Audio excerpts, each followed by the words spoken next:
Welcome back learners, कैसे हो आप सभी। आज है अकाउंटिंग इक्वेशन की फोर्थ क्लास। लास्ट 3 लेक्चर्स में हम ये टॉपिक कंप्लीटली समझ चुके हैं कि अकाउंटिंग इक्वेशन कैसे बनाई जाती है और डिफरेंट ट्रांजैक्शंस का क्या इफेक्ट पड़ता है अकाउंटिंग इक्वेशन पर। उसके बाद हमने इस चैप्टर के फॉर्मूला बेस्ड और एग्जाम्पल बेस्ड क्वेश्चंस को भी समझ लिया था। आज की क्लास में हम इस चैप्टर के कुछ इंपॉर्टेंट क्वेश्चंस को डिस्कस करेंगे, तो वीडियो को एंड तक जरूर देखिएगा जिससे आपको इन इंपॉर्टेंट क्वेश्चंस के सॉल्यूशन अच्छे से समझ आ जाए और पूरा टॉपिक क्लियर हो जाए। तो शुरू करते हैं आज की क्लास। पहला क्वेश्चन है क्लास 11th अकाउंट्स की बुक टीएस ग्रेवाल का क्वेश्चन 14। क्वेश्चन आपकी स्क्रीन पर शो हो रहा होगा, आइए समझते हैं इसका सॉल्यूशन। फर्स्ट ट्रांजैक्शन है D Mahapatra commenced business with cash ₹50,000 and ₹1 lakh by cheque, goods ₹60,000, machinery ₹1 lakh and furniture 50,000। D Mahapatra ने बिजनेस स्टार्ट करा है, तो जो जो एसेट बिजनेस में इन्वेस्ट हुई है सभी एसेट्स के कॉलम खुल जाएंगे। कैश में ऐड हो जाएगा 50,000, बैंक में 1 लाख रुपीज, गुड्स में 60,000, मशीन में 1 लाख रुपीज और फर्नीचर में ऐड हो जाएगा 50,000। और इन सभी एसेट्स का टोटल कैपिटल में शो हो जाएगा 3,60,000 रुपीज। जिन जिन एसेट से हम बिजनेस स्टार्ट करते हैं उन सभी एसेट्स का टोटल कैपिटल में शो हो जाता है। नेक्स्ट ट्रांजेक्शन देखते हैं। 1/3 of the above goods sold at a profit of 10% on cost and half of the payment received in cash. वो कह रहा है 1/3 of the above goods. Goods कितने अमाउंट के थे? 60,000 रुपीज के। तो 60,000 के 1/3, तो 60,000 को 1/3 से मल्टीप्लाई कर लेते हैं, अमाउंट आता है 20,000। यानी कि 20,000 की कॉस्टिंग के जो गुड्स थे उनको हमने सेल करा है 10% प्रॉफिट पर। प्रॉफिट निकाल लेते हैं यहां से, 20,000 का 10%, तो प्रॉफिट आ जाएगा 2,000 रुपीज। यानी कि 20,000 कॉस्टिंग थी और 2,000 का प्रॉफिट था, तो सेल प्राइस बनेगा गुड्स का ऐड करने के बाद 22,000 रुपीज। यानी कि 20,000 के गुड्स 22,000 22,000 में बेच दिए। तो गुड्स की जो अमाउंट है कॉस्टिंग है वो तो गुड्स में से लेस हो जाएगी 20,000 रुपीज, और जो प्रॉफिट है प्रॉफिट को हम ऐड कर देते हैं कैपिटल में, तो कैपिटल में ऐड हो गया 2,000। इसके बाद अब जो ये सेल प्राइस है 22,000, इसके लिए वो कह रहा है half of the payment received in cash. इस 22,000 रुपए में से केवल आधी ही पेमेंट मिली है हमें बस। तो जब हाफ पेमेंट मिली है तो इसका हमने हाफ करा, तो 1/2 से डिवाइड करके आया 11,000। तो 11,000 तो कैश मिला है, तो कैश में ऐड हो जाएगा 11,000 रुपीज। अब बचे हुए 11,000 रुपए का क्या हुआ? वो हो गई क्रेडिट सेल। तो 11,000 क्रेडिट सेल पे है, तो क्रेडिट सेल पर हमारे डेटर्स ओपन हो जाते हैं, तो डेटर्स के अकाउंट में हमारा ऐड हो जाएगा 11,000 रुपीज। तो ये था इस ट्रांजेक्शन का यूज कि गुड्स में से 20,000 लेस हुआ, 2,000 का प्रॉफिट था तो वो कैपिटल में ऐड हुआ, टोटल सेल प्राइस का हाफ आ गया कैश में और हाफ आ गया डेटर्स में। इंपॉर्टेंट ट्रांजेक्शन थी बहुत। दो ट्रांजेक्शन हो गई, टोटल करके न्यू इक्वेशन बना लेते हैं। कैश हमारे पास बन जाएगा 61,000 rupees, bank 1 lakh rupees, goods में 60 में से 20 माइनस हुए तो गुड्स बचे 40,000 rupees, machinery 1 lakh, furniture 50,000 rupees, debtors 11,000 rupees, liabilities नहीं है और कैपिटल हो जाएगी 3,62,000 रुपीज। नेक्स्ट ट्रांजेक्शन देखते हैं।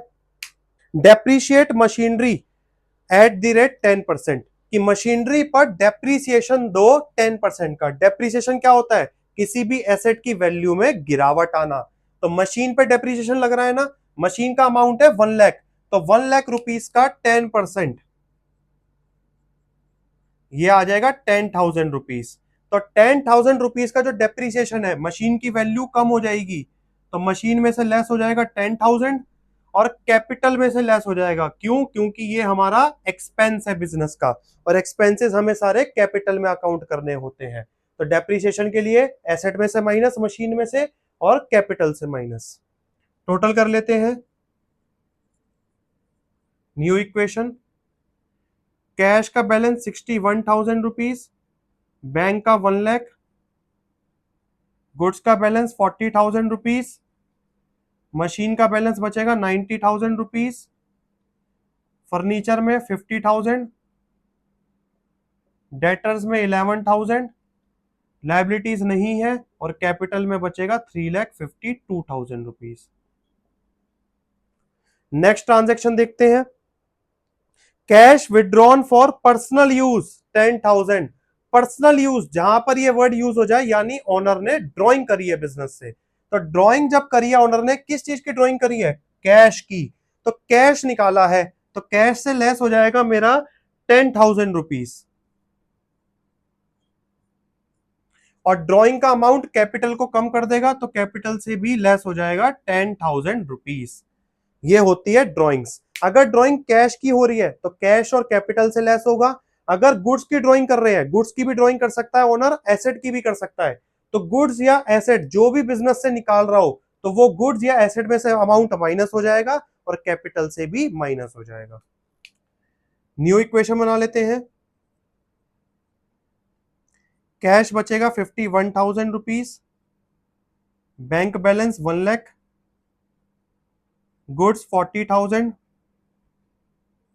मशीनरी 90,000, फर्नीचर 50,000, डेटर्स 11,000, लाइबिलिटीज नहीं है और कैपिटल बचेगी 3,42,000 रुपीज। नेक्स्ट ट्रांजेक्शन है, interest on drawings charged at the rate 5%। Important है, ध्यान से समझना। इंटरेस्ट ऑन ड्रॉइंग्स, ऑनर ने बिजनेस से ड्रॉइंग करी है तो बिजनेस ने उस पर चार्ज लगा दिया, कितना, 5% का इंटरेस्ट।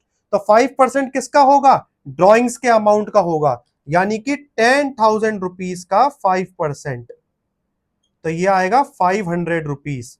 तो 500 रुपीज इंटरेस्ट ऑन ड्रॉइंग है।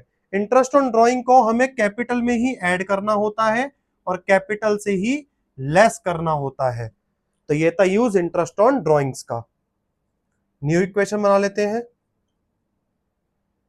कैश बचेगा 51,000 rupees, bank balance 1 lakh rupees,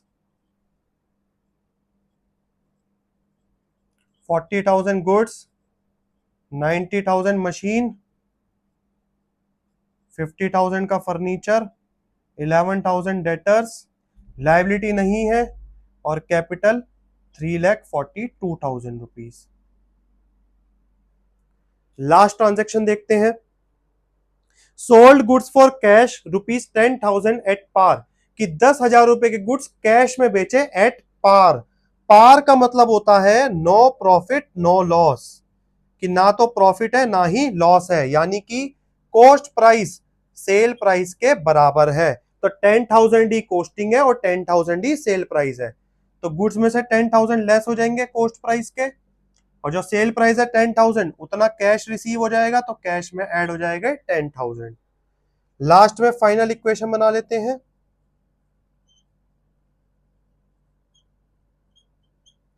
cash का बैलेंस 61,000 हो जाएगा, बैंक में 1 लाख रुपीज,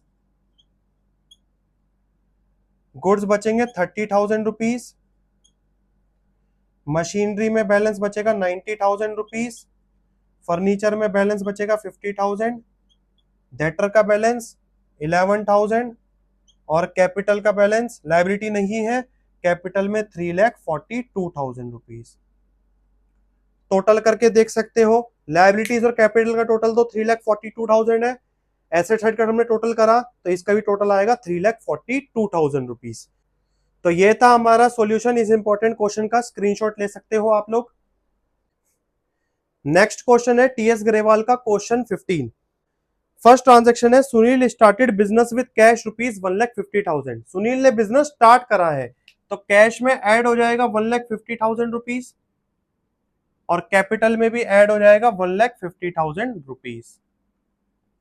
नेक्स्ट ट्रांजेक्शन है, open the bank account by depositing cash ₹25,000। उसने बैंक अकाउंट ओपन करा कैश डिपॉजिट करके, तो कैश तो रिड्यूस हो जाएगा 25,000 और फर्म के बैंक अकाउंट में पैसा डिपॉजिट हो रहा है तो फर्म का बैंक अकाउंट इंक्रीज हो जाएगा 25,000 से।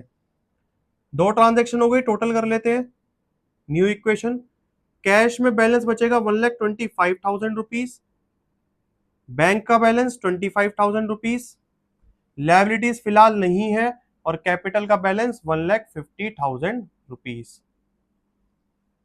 Next transaction, he sold his personal car and deposit the amount in the firm's bank account 50,000। उसने अपनी पर्सनल कार बेचकर उस पैसे को फर्म के बैंक में डाला। ध्यान से समझना इसको, पिछली ट्रांजैक्शन में क्या हुआ था, उसने ऑफिस का ही कैश ऑफिस के फर्म के बैंक के अकाउंट में डाल दिया था, तो हमने कैश में से रिड्यूस करा था और बैंक में ऐड करा था। बट यहां पर उसने अपनी पर्सनल कार बेची, पर्सनली वो बिजनेस से अलग कुछ भी करता रहे, बिजनेस से कोई लेन देन नहीं है उसका। अब पर्सनल, लेकिन उसने जो कार बेचकर जो पैसा आया था वो उसने फर्म के बैंक में डाल दिया, तो ये तो बिजनेस के लिए कैपिटल इन्वेस्टेड हो गई ना। तो एक तो बिजनेस का बैंक अकाउंट बैलेंस इंक्रीज हो जाएगा, तो 50,000 बैंक में तो ऐड हो गया, लेकिन ये फर्म का कैश डिपॉजिट नहीं हुआ, तो कैश से रिड्यूस नहीं होगा, ये कैपिटल इन्वेस्टेड बन जाएगी, तो कैपिटल में ऐड हो जाएगा 50,000 रुपीज। न्यू इक्वेशन बना लेते हैं,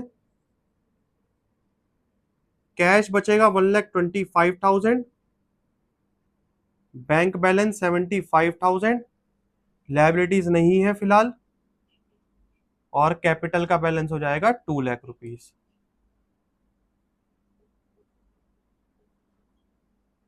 ये ध्यान रखना है कि अगर ऑफिस का कैश डिपॉजिट कर रहे हैं तो कैश से रिड्यूस और बैंक में ऐड होगा, पर्सनल कैश अगर हम फर्म के बैंक में डाल रहे हैं तो बैंक और कैपिटल में ऐड होगा।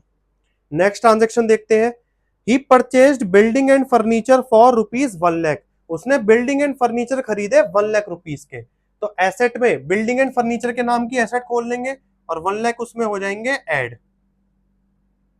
कैश पे कराए तो कैश से रिड्यूस हो जाएंगे 1,00,000, तो कैश में से लेस हो गया 1,00,000 रुपीज। न्यू इक्वेशन बना लेते हैं, कैश में बैलेंस बचेगा 25,000 रुपीज, बैंक में 75,000 रुपीज, बिल्डिंग एंड फर्नीचर के अकाउंट में 1,00,000 रुपीज, लायबिलिटीज नहीं है, और कैपिटल 2,00,000 रुपीज।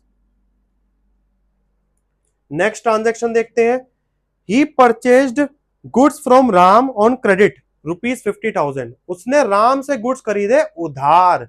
जब उधार गुड्स खरीदे हैं तो फर्म के पास गुड्स तो आएंगे, तो गुड्स तो इंक्रीज हो गए 50,000 से, बट उसने कैश नहीं पे करा, तो जब पेमेंट नहीं करी तो कैश या बैंक में से नहीं लेस होगा, उसने उधार खरीदे हैं तो क्रेडिटर्स बन जाएंगे 50,000 रुपीज के। न्यू इक्वेशन बना लेते हैं,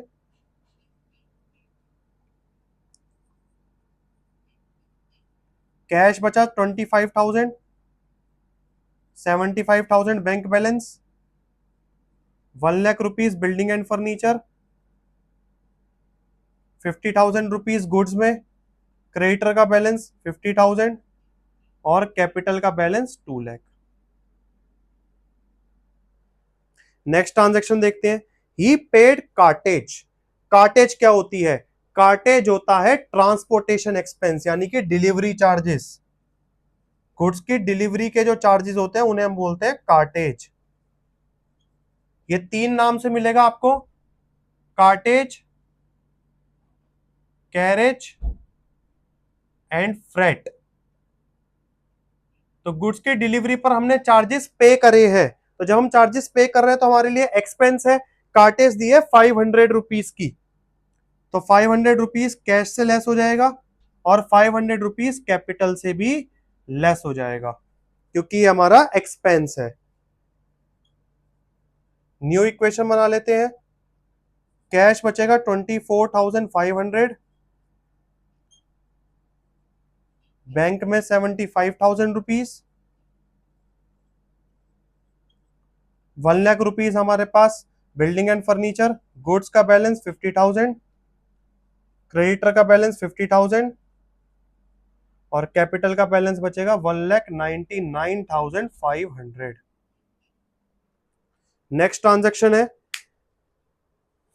ही sold to Shyam on credit goods costing ₹6,000 for 9,000। उसने गुड्स बेचे शाम को क्रेडिट पर, कॉस्टिंग थी 6,000, तो गुड्स की जो कॉस्ट थी उसे तो हम गुड्स में से लेस कर देंगे 6,000, अब उसने बेचे 9,000 रुपए के, तो 9,000 कैश में ऐड नहीं करना क्योंकि कैश रिसीव नहीं हुआ, उसने ये उधार बेचे हैं, तो डेटर्स बन जाएंगे, तो डेटर्स में ऐड हो जाएगा 9,000 रुपीज। अभी जो 3,000 का डिफरेंस है ये प्रॉफिट है, तो प्रॉफिट हमारा कैपिटल में ऐड हो जाता है 3,000 रुपीज।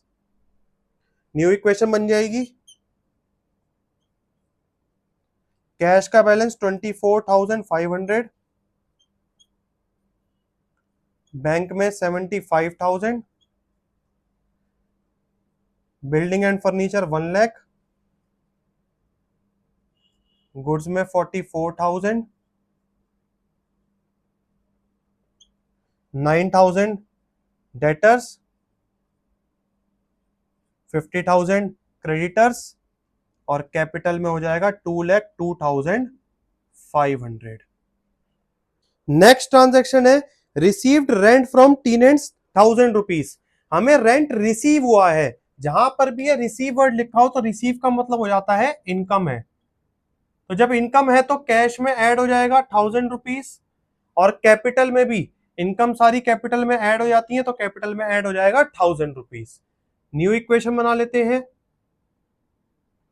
कैश हो जाएगा 25,500, bank balance 75,000 rupees, 1 lakh rupees building and furniture, goods 44,000, debtors 9,000, 50,000 creditors, और कैपिटल हो जाएगी 2,03,500। नेक्स्ट ट्रांजैक्शन है received security deposit from tenants 1,500 rupees. Security deposit receive हुई है, अब देखो रिसीव तो हुई है तो पैसा तो आया है, तो रिसीव हुई है तो कैश में तो मैंने 1,500 ऐड कर दिया, बट ये मेरी इनकम नहीं है, तो कैपिटल में मत ऐड करना। क्यों नहीं है इनकम? रेंट मिलना तो मेरी इनकम है क्योंकि मैंने सर्विसेज प्रोवाइड करी, किराएदारों को रहने के लिए जगह दी तो उन्होंने मुझे रेंट दिया, तो ये तो इनकम बंद गई मेरी। बट सिक्योरिटी डिपॉजिट इनकम इसलिए नहीं है क्योंकि सिक्योरिटी डिपॉजिट तो हम एडवांस में बस एक पैसा डिपॉजिट करा लेते हैं उनसे, और जब वो हमारा घर खाली करेंगे तो किराएदारों को ये सिक्योरिटी डिपॉजिट हमें वापस करनी होगी, तो ये एक लायबिलिटी है हमारे लिए। तो लायबिलिटी में कॉलम खुलेगा सिक्योरिटी डिपॉजिट का, और उसमें ऐड होंगे 1,500, क्योंकि ये इनकम नहीं होती, इसे तो हमें पैसे को वापस करना होता है बाद में। दोबारा से न्यू इक्वेशन बना लेते हैं, कैश हो जाएगा हमारे पास 27,000 rupees, bank balance 75,000 rupees, 1 lakh rupees building furniture, 44,000 goods, 9,000 debtors, 50,000 creditors, security deposit की लायबिलिटी 1,500, और 2,03,500 रुपीज की कैपिटल। सिक्योरिटी डिपॉजिट का अमाउंट क्रेडिटर्स में भी मत ऐड करना क्योंकि क्रेडिटर्स तो वो लोग होते हैं जिनसे गुड्स परचेज करें उधार, ये ध्यान रखना कि सिक्योरिटी डिपॉजिट क्रेडिटर से अलग है, तो लायबिलिटी अलग खुलेगी उसकी 1,500 रुपीज की।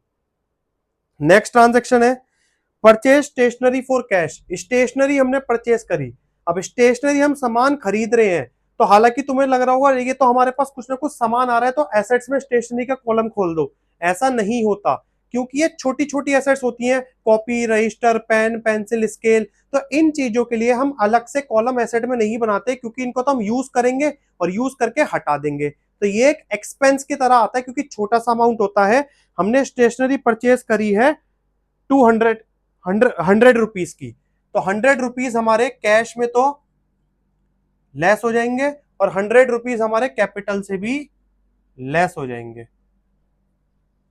न्यू इक्वेशन बना लेते हैं, कैश बचेगा 26,900 rupees, 75,000 bank balance, 1 lakh rupees की बिल्डिंग फर्नीचर, 44,000 के गुड्स, 9,000 के डेटर्स, 50,000 के क्रेडिटर्स, 1,500 सिक्योरिटी डिपॉजिट, और कैपिटल बचेगी 2,03,400 रुपीज। नेक्स्ट है हमारे पास इन्वेस्टेड इन शेयर्स पर्सनल। हमने शेयर्स में इन्वेस्टमेंट करी है। इन्वेस्टमेंट क्या होती है? एसेट होती है हमारी क्योंकि वो हमें फ्यूचर में बेनिफिट देगी। अब इन्वेस्टमेंट करी है तो एसेट का कॉलम खुलना चाहिए था, लेकिन यहां पे वर्ड लिखा है पर्सनल। पर्सनल का मतलब क्या होता है कि अपने पर्सनल खर्चों के लिए करी है ये। तो पर्सनल जब हमने एसेट में इन्वेस्टमेंट करी है तो पर्सनल इन्वेस्टमेंट बिजनेस के पैसों से अगर हम कर रहे हैं तो ये ड्रॉइंग्स बन जाएंगी। क्या बनेंगी? ड्रॉइंग्स। तो 50,000 हमारा बैंक से लेस हो जाएगा क्योंकि फर्म के बैंक अकाउंट से पैसा कट गया, लेकिन ये हमारी ड्रॉइंग्स हैं तो 50,000 हमारा कैपिटल से लेस होगा, ना कि एसेट में ऐड होगा। अगर यहां पर पर्सनल वर्ड नहीं होता, हमने फर्म के लिए ही इन्वेस्टमेंट करी होती, तो एसेट में कॉलम खुल जाता इन्वेस्टमेंट का। न्यू इक्वेशन बना लेते हैं। कैश बचेगा 26,900, bank balance 25,000, building furniture 1 lakh, goods 44,000, debtors 9,000, creditors 50,000, 1,500 security deposit, और लाइबिलिटी में वो कैपिटल में हमारे पास बचेगा 1,53,400 rupees. Next transaction, received interest in cash 200 rupees. Interest मिला, दोबारा रिसीव्ड वर्ड आ गया, तो रिसीव्ड वर्ड आते ही इनकम, और इनकम को हम एक तो कैश में ऐड करते हैं 200, और कैपिटल में भी ऐड हो जाएगा 200। न्यू इक्वेशन बना लेते हैं। कैश बन गया 27,100 रुपीज, बैंक बैलेंस 25,000 रुपीज,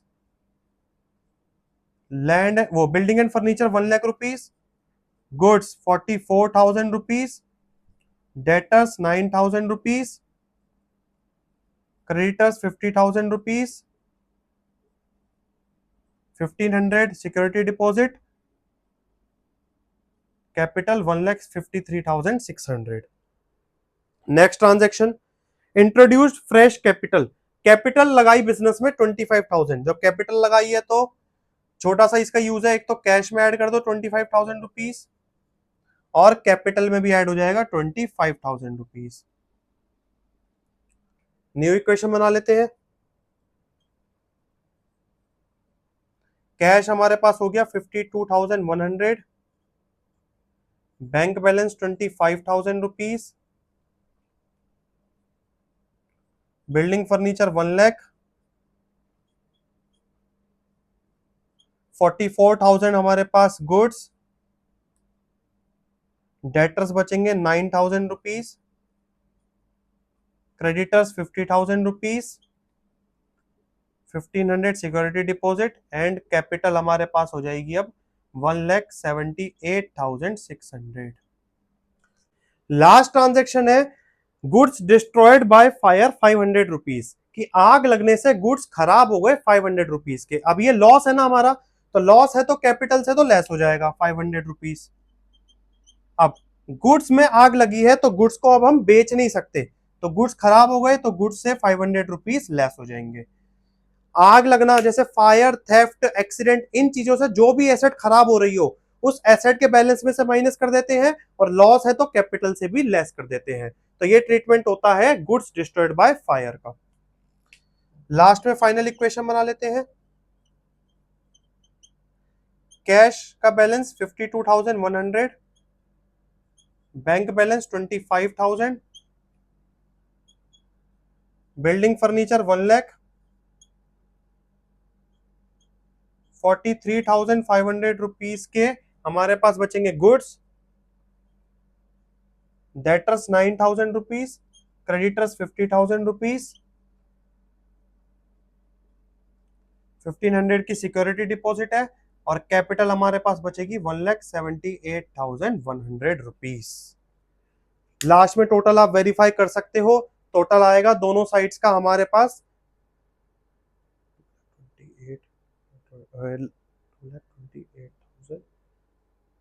2,29,600, दोनों साइड का टोटल आ जाएगा ये हमारा 2,29,600 रुपए। तो ये था हमारा क्वेश्चन।